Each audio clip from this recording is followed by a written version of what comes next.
snow came faster, thicker than I'd ever seen it. 1 minute, I was tracking a buck through the pines, and the next, the world had turned white. No sound, no sign of life. Just me, alone in the northern woods of Wisconsin. I couldn't even see my own damn tracks behind me. I should have headed back when my first flakes started falling. But you don't give up on a good hunt. Not when you've been doing this for as long as I have. Stubbornness, I guess. That's what my dad used to say. You're gonna die out there one day, boy, if you don't learn when to quit. Well, maybe he was right.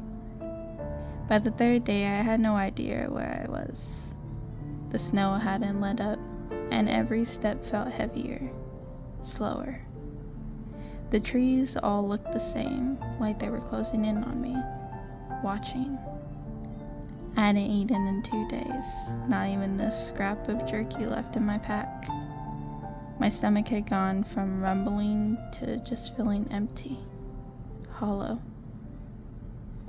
I tried to keep my head on straight, but the cold does things to a man's mind.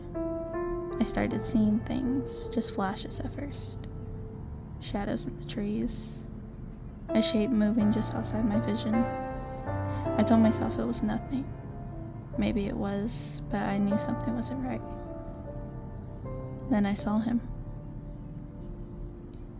At first, I thought it was another trick of the snow, but no, he was real. A man, huddled under a pine, shivering, barely holding it together. He looked like he'd been out here longer than I had. Face pale, eyes wide and sunken. He didn't say anything when he saw me, just stared. I should have been relieved to see someone. I should have helped him. But all I can think about was how hungry I was. I remember walking towards him, each step like wading through snowdrifts, sluggish and inevitable. His eyes got wider, like he knew. Like he could see the darkness in me, feel the weight of what's coming. Without warning, I attacked him, fast and brutal.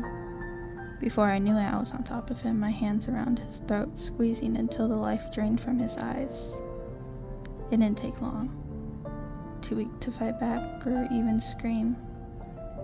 I don't remember much after that.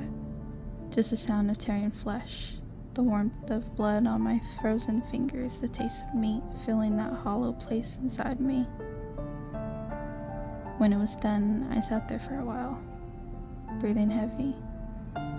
My mind felt clearer, sharper, like something had snapped into place. The hunger was gone, but something else was growing inside me, something darker. I wandered towards the stream, not far from where it happened. I needed to wash the blood off. The water was cold, biting at my skin, but I didn't care. I knelt down, cupping the water in my hands, splashing it on my face. That's when I saw it. I looked into the water, expecting to see myself muddy, worn, but me. Instead, staring back was something else. The face staring back was a skeletal and twisted, with hollow eyes and burned like coals. And from its head, long, jagged antlers sprouted, twisting up into the cold sky like the branches of a dead tree. I blinked, splashed the water again, but it didn't go away. The reflection grinned, lips pulling back to reveal sharp, blood-stained teeth. And I understood. It was me, or what I had become.